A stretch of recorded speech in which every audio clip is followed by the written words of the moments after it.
Ce métier, c'était un rêve d'enfant.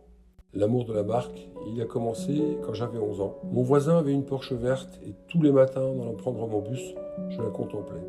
Porsche est rapidement devenu un hobby. J'ai assimilé beaucoup de choses naturellement sur la marque, sur son histoire, sur les modèles, juste par passion.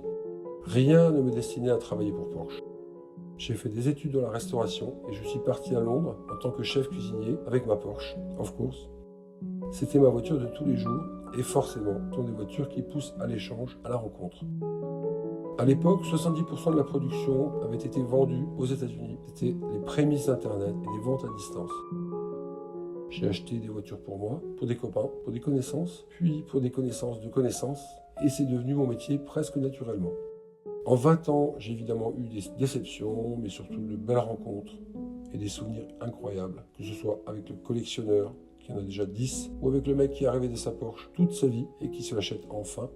Je cherche, je vends des voitures mythiques qui ont su garder leur ADN depuis l'origine. C'est fiable, c'est efficace et c'est beau.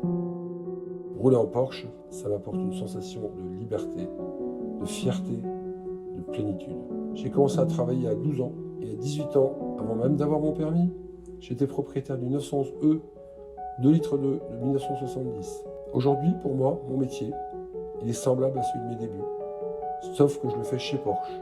Et ça, c'est la quintessence du rêve, de mon rêve.